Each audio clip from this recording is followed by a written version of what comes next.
நம்ம செங்குந்த மகாஜன சங்கத்தின் ஒரு வேர் இருந்தால் தான் மரம் இருக்கும். அது மாதிரி ஒரு கிளை சங்கம் தான் மாவட்ட சங்கத்தினுடைய வேர். அந்த ஒவ்வொரு ஊரிலும் நம் சமுதாயத்தை சேர்ந்தவர்கள் ஒன்றிணைந்து ஒரு கிளை சங்கத்தை உருவாக்க வேண்டும் என்பதே நமது தென்னிந்திய செங்குந்த மகாஜன சங்கம் 1928 சென்னையில் ஆரம்பிக்கும் போது ஒவ்வொரு ஊராக சென்று நமது சமுதாயத்தை சேர்ந்தவர்கள் கூடிய கிராமங்களில் கிளைச்சங்கங்களை ஏற்படுத்த வேண்டும் என்று உருவாக்கி சட்டத்திட்டங்களை உருவாக்கி ஒவ்வொரு ஊர்களாக கிளைச்சங்கங்களை உருவாக்கி வந்தார்கள். நமது சங்கம் 1929 தென்னிந்திய செங்குந்த மகாஜன சங்கம் என்று ஏற்படுத்தப்பட்டு ஈரோட்டில் 29ஆம் ஆண்டு ஈரோடு CSI பள்ளியில் முதல் மாநில மாநாடு நடைபெற்ற மாவட்டம் ஈரோடு மாவட்டம் என்பதை இந்த தரவுகளுக்கெல்லாம் சொல்லிக்கொள்ள கடமைப்பட்டுள்ளேன். அதுபோல் 1984 திரு ஆர்.என்.எம். முத்சாமி அவர்கள் ஈரோடு கோயம்புத்தூரிலிருந்து ஈரோடு மாவட்டமாக பிரிந்த போது முதல் மாவட்ட தலைவராக பொறுப்பேற்று இன்றுடன் 40 வருடங்கள் முடிந்து 41வது ஆண்டு நடைபெற்று வருகிறது. அந்த ஆர்.என்.எம். முத்துசாமி இருந்த போது ஈரோடு மாவட்டம் தாராபுரத்திலிருந்து சத்தியமங்கலம் புளியம்பட்டி வரை 135 கிளைச்சங்கங்கள் இருந்து மிக சிறப்பாக செயல்பட்ட மாவட்டமாக தமிழ்நாட்டிலேயே சிறப்பாக செயல்பட்ட மாவட்டமாக வெளியே வந்தது. அப்போ தாராபுரம் இதெல்லாம் காங்கேயம் இதெல்லாம் பிரிஞ்சதுனால நமக்கு மாவட்ட சங்கங்கள் குறைஞ்சது. சில காலங்கள் தொய்வு ஏற்பட்டது. ஆசிரியர் அவர்கள் நாங்களாம் வந்ததுக்கப்புறம் கிளைச்சங்கங்கள் அதிகமாக நமது சமுதாயம் எங்கெங்கே வசிக்கிறார்களோ அங்கெல்லாம் சென்று புதிய கிளைச்சங்கங்கள் ஏற்படுத்த வேண்டும். பழைய கிளைச்சங்கங்கள் அவங்க ரினியூல் பண்ணாமல் விட்டாங்கன்னா அவங்கள மறுபடியும் எல்லாத்தையும் ஊரில் ஒன்று சேர்த்தி கிளைச்சங்கங்கள் மறுபடியும் புதுப்பித்து துவங்க வேண்டும் என்பதை தொடர்ந்து வலியுறுத்தி வருகிறோம். இப்போ நாங்கள் பொறுப்பேற்ற பிறகு கிட்டத்தட்ட ஒரு 15 கிளைச்சங்கங்களுக்கு உறுப்பினர் படிவம் கொடுத்துள்ளோம். நாங்கள் பொறுப்பேற்ற 60 கிளைச்சங்கங்கள் இருந்தபோது இப்போது ஒரு 5வது புதிய கிளைச்சங்கங்கள் இந்த ஒரு வருடத்திலே 5வது புதிய கிளைச்சங்கமாக இந்த கோபி காசிவழி கிளைச்சங்கம் உருவாகி உள்ளது. இந்த கிளைச்சங்கம் மிகவும் சிறப்பாக செயல்பட என்னுடைய வாழ்த்துக்களை தெரிவித்துக் கொள்கிறேன். இந்த பாவடி என்பது நம்ம மாவட்ட செயலாளர் அவர்கள் சொன்னது போல் பாவடி நமது உயிர் நாடி.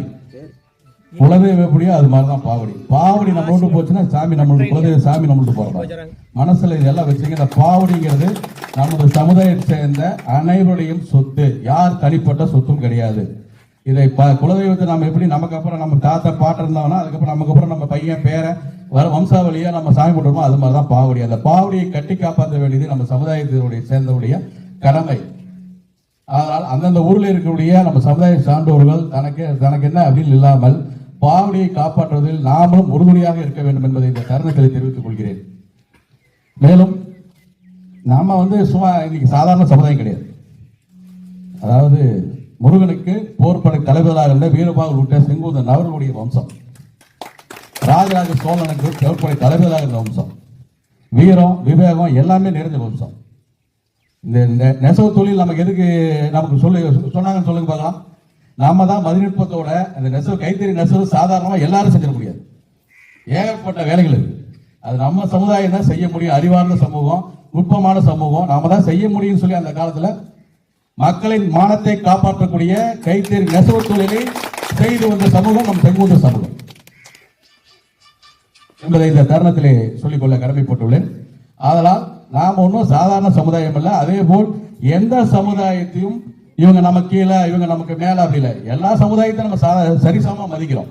நாம யாருக்கு கீழே இல்லை அப்படிங்கறத நம்ம மனசுல ஆழமா நீங்க பதிவு பண்ணிக்கணும். நம்முடைய சொத்தை நாம் மாவட்ட செயலாளர்கள் சொல்லும் போது நாம கவனிக்க தவறினால் அடுத்த பக்கத்தில் இருக்கிறவங்க நம்ம சொத்தை அபகரிக்க தயாராக இருக்கிறார்கள். அதனால அந்த தருணத்தை நாம் இடம் கொடுக்க கூடாது. முதல்ல நம்ம இடம் கொடுத்துட்டு அவங்க வந்துட்டான்னு சொல்லக்கூடாது. அதனால இந்த கோபி காசிபாளையம் பாவடி கோயில் இதெல்லாம் உங்களை எந்த விதத்திலையும் குறை சொல்ல முடியாது. நம்ம சொத்தை நீங்க மிக அருமையாக காப்பாற்றக்கூடிய அது இந்த இருக்கிற இடத்துல இருக்கக்கூடிய மக்களும் அதை சட்ட ரீதியாக எதிர்கொள்ளக்கூடிய இடத்துல நம்ம பஞ்சாயத்து பேரூராட்சி தலைவர் அவர்கள் மற்றும் அவருடைய உறவினர்கள் மற்றும் நம்ம எல்லாருமே இந்த சொத்தை காப்பாற்றுறதுல மிக மிக அற்புதமாக செயல்படுகிறீர்கள். மிகவும் மாவட்ட செயலர் சார்பாக மிக பாராட்டுகளை இந்த தருணத்தை தெரிவித்துக் கொள்கிறோம். அதனால இப்ப இது நம்ம என்னன்னா இப்ப இவங்க பேரூராட்சி தலைவராக இருக்காங்க. ஒரு காலத்துல நாம தான் அரசியலே கற்றுக் கொடுத்த எல்லாத்துக்கும் அரசியல் கற்றுக் கொடுத்த சமுதாயம் செங்குந்த கைகொள்ள முடியாது சொல்றாரு. இதே கோபியில முதல் நகராட்சி தலைவர் பழனிசாமி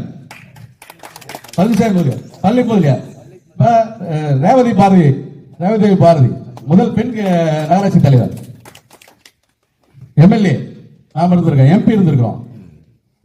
சாதாரண நம்ம அரசியல் எல்லாத்துக்குமே இன்னைக்கு இருக்கிறவங்க யாரும் யார்கிட்ட அரசியல் கட்டிருப்பாங்கன்னா, சாமிநாதன் அரசியல் கட்டிருப்பாங்க, வெங்கடேஷ் அரசியல் கட்டிருப்பாங்க, இப்படிதான் அரசியல் கட்டி வந்திருப்பாங்க. இன்னைக்கு நம்மள அரசியல் எடுத்து மிதிக்கிற இடத்துல கொண்டு வந்துட்டாங்க. அதனால் நீங்கள் ஒவ்வொரு அரசியல் நமக்கு தேவை.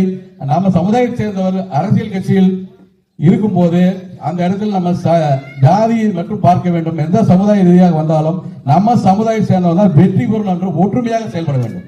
நாம் அரசியல் அதிகாரத்தை பெற்றால் மட்டுமே நமக்கு சமுதாய சொத்து, சமுதாயம் சார்ந்த கல்வி, வேலை வாய்ப்பு, பொருளாதாரம் எல்லாத்திலையும் முன்னேற முடியும். நம்ம பேரூராட்சி தலைவராக தான் நல்லது கிட்டது நம்ம அவங்க கேட்கிறோம், செஞ்சு கொடுக்கணும் உரிமையை கேட்கிறோம், அவங்களும் நம்ம சப்போர்ட் பண்ணி செஞ்சு கொடுக்கணும். அது மாதிரி ஒவ்வொரு இடத்திலும் நம் சமுதாயத்தில் நாம ஒன்றும் இல்லாத இடத்துல கேட்கல, நாம பெருவாரியா இருக்கிறோம். பெருவாரியா இருந்து நசுக்கப்பட்டு வரோம்.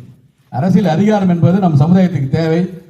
அதே விதத்தில் அந்த அரசியல் அதிகாரம் இருந்தால் தான் கல்வி, வேலை வாய்ப்பு, பொருளாதாரத்தில் நம் சமுதாயம் முன்னேறும். அதை நீங்கள் மனதில் வைத்துக் கொள்ள முடியும். இந்த தருணத்தில் தெரிந்து கொள்ள நமக்குள்ளான ஒற்றுமை இல்லை என்ற வார்த்தை எந்த இடத்திலையும் வரக்கூடாது. ஒற்றுமை குறைவான இருக்கலாம், ஒற்றுமை இல்லை என்ற வார்த்தை இல்லை. ஒற்றுமை இல்லைன்னா இந்த பாவடி நம்ம கையில் இருக்காது. ஒவ்வொரு சொத்து நம்ம இங்க மட்டுமல்ல, ஈரோடு மாவட்டத்தில் எல்லாரும் இருக்காது. ஒற்றுமை குறைவா இருக்கலாம் அந்த சூழ்நிலை சந்தர்ப்பம். அது மாதிரி நமக்குள்ள இருக்கிற கசப்புகளை மறந்து பொது விஷயம் வந்துட்டா நாம எல்லாம் ஒன்னா இருக்கும். அந்த பொது விஷயத்துக்காக நம்ம போராடணும். எந்த இடத்துலயும் இருந்தா வர தயார். ஈரோடு மாவட்ட சங்கம் உங்களுடைய ஊருக்கு எந்த பொது விஷயத்துக்கும் இறங்கி போராடவும், உங்களுடைய விழாக்களிலும் எந்த இதிலும் கலந்து கொள்ள தயாராக இருக்கிறது. இந்த தருணத்தில் தெரிவித்துக் கொள்ள கடமைப்பட்டுள்ளேன்.